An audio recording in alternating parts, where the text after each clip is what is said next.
ختم ہو گیا، بات ختم ہو گئی، طے ہو گئی. تو عزیز بھائی بیٹھ جائیں، اللہ آپ کو خوش رکھے. یہ کھلا رہی ہے تو پھر کٹھے بھی آپ ہی کرنے پہنتے نے نا. اللہ آپ کو خوش رکھے. یہ کچھ سیانا کام تو نہیں نا جی. ایک بات اور عرض کرنی ہے، پھر اپنی بات کو ختم کرتا ہوں. جب ہم چاہیں گے نا کہ ہم سے اللہ کوئی کام لے لے، تو پھر تھوڑا سا ہمیں دوسروں کے جذبات کا بھی خیال رکھنا پڑے گا.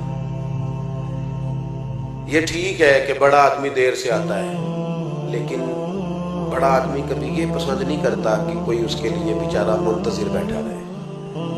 یہ نہیں ہو سکتا کہ ہٹو بچوں کی داستانوں میں کئیوں کے دل ٹوٹ جائے. دوسروں کے جذبات کا خیال رکھنا، احساسات کا. ہمارے ہاں نا یہ مسئلہ بن گیا ہے کہ اپنی ذات سے معاملہ شروع ہوتا ہے، اپنی ذات پر ختم ہو جاتا ہے. ہمارے بزرگوں نے، ہمارے مشائخ نے احساس رکھا. احساس. میں اپنے حضرت کی بارگاہ میں بیٹھا تھا، ایک بزرگ آ گئے. وہاں 3-4 مفتیان کرام بیٹھے ہیں جنہوں نے اپنے اپنے فتاوی جات کی تصدیق لینی ہے. تو بابا جی آ گئے تو وہ اب سادی سادی باتیں، بیٹا بڑا تنگ کرتا ہے، ساری باتیں بہو کی مانتا ہے، شادی سے پہلے بڑا نیک تھا. یہ بھی بندہ اپنے دل کو تسلی دیتا ہے، ورنہ جو پہلے نیک ہوتا ہے وہ بعد میں بھی نیک ہی ہوتا ہے، اور جو پہلے نہیں ہوتا وہ بعد میں بھی کسی اور کا نام لگ جاتا ہے، ورنہ وہ بعد میں بھی معاملہ ایک. تو ساری نہ سادی سادی باتیں حضرت اس کو جواب دیتے ہیں. پھر اس نے وہ ساری تسلیوں کے بعد کہا مجھے تعویذ بھی چاہیے. ایک لکھا تو اس نے کہا نہیں ایک برکت کا بھی چاہیے. اس نے کہا ایک تعویذ مجھے نظر کا بھی چاہیے. تو وہ تسلی لے کے وہ شخص اٹھ کے چلا گیا. ایک مفتی صاحب کہنے لگے حضور اس طرح کے بندے میرے حوالے کر دیا کریں. تو حضرت فرمانے لگے کیوں؟ اس بیچارے نے نا مجھ سے ہی مطمئن ہونا تھا. اور فرمانے لگے میں نے تسلی دے دی ہے، رات سکون سے سو جائے گا. بتاؤ نا میرا رب کتنا راضی ہوگا. یہ جو احساس ہے نا کسی کا، یہ جو احساس ہے، یہ جب طبیعت میں پیدا ہو جاتا ہے نا، جب اس کے اندر جب ذوق پیدا ہوتا ہے.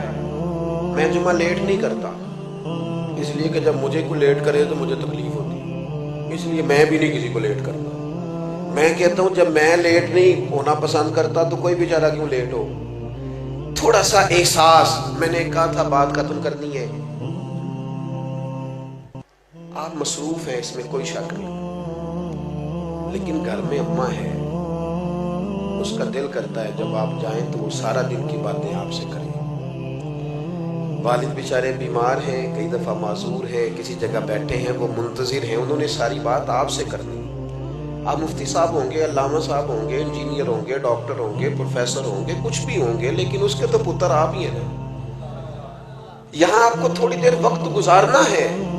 نہ سمجھ آئے تو پوچھ لو جناب ام ایمن سے کس طرح رسول کریم جا کر خبر گیری کرتے. آپ جتنا مرضی لمبا سفر کریں، دنیا گھوم کے آ جائیں، پر بیوی کا لباس آپ ہے.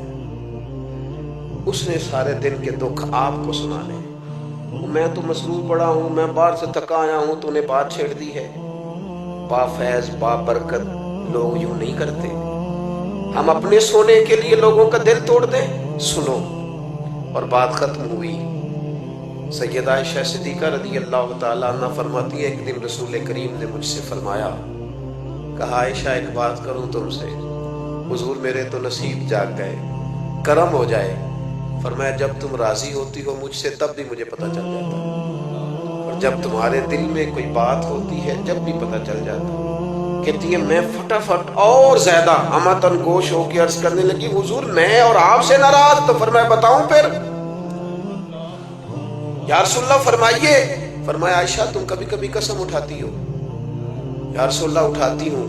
فرمایا جب راضی ہوتی ہو تو کہتی ہو مجھے محمد مصطفیٰ کے رب کی قسم، اور جب تمہارے دل میں کوئی بات ہوتی ہے تو پھر کہتی ہو مجھے حضرت ابراہیم کے رب کی قسم. حضرت عائشہ صدیقہ کہتی ہے میں تمہیں بتا نہیں سکتی لوگوں میری کیفیت کیا تھی. وہ بات کہاں یا رسول اللہ آپ لفظوں تک کا خیال رکھتے ہیں، جملوں تک کا احساس فرماتے ہیں کہ کوئی کیا سوچ رہا ہے، کیا بول رہا ہے، کہاں تک سوچے گئی ہوئی ہے. فرماتی ہے میں جب بھی اس بات کو سوچتی میں رو پڑتی کہ حضور اتنا زیادہ خیال ہم نے نہ چھوڑ دیا ہے، اپنی زندگی میں محو ہو گئے، مست ہو گئے. میرے دوستوں میں سے جب کوئی مجھے کہتا ہے نا تھوڑا ڈرائیور، تو میں کہتا ہوں یار وہ ٹھیک ہے آپ نے جس طرح بھی کہہ دیا، پر میں تو گاڑی میں سو جاتا ہوں، بیچارہ جاگتا رہتا ہے، وہ اس کو اسٹیٹ سیدھا دیکھنا ہے، میں تو لیکن قدر نہیں ہے نا، احساس نہیں ہے، ہم نے سوائے اپنے دائیں بائیں دیکھنا چھوڑ دیا ہے۔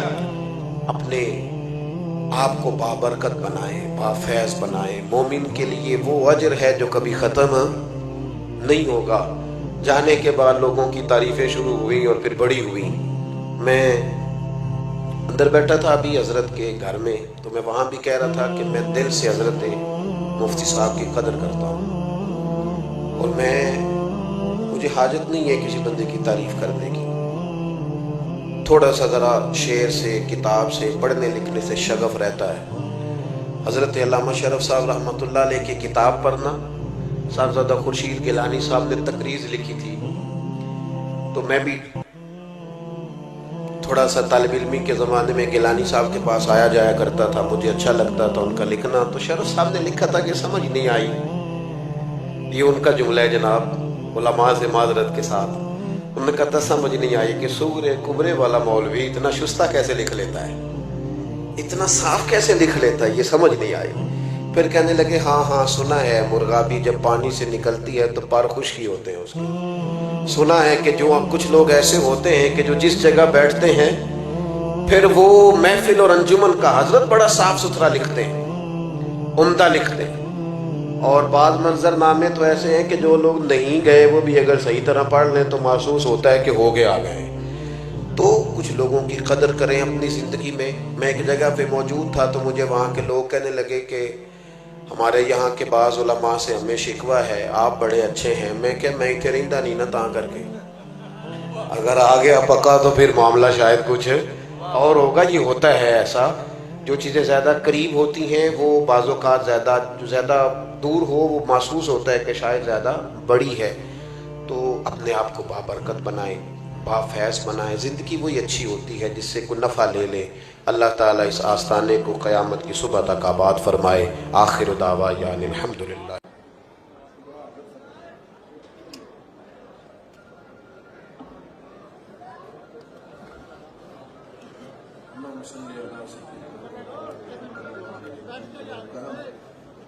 وآلہ وبارک وسلم۔ اللہ ہماری حاضری قبول فرما، ہماری حاضری قبول فرما۔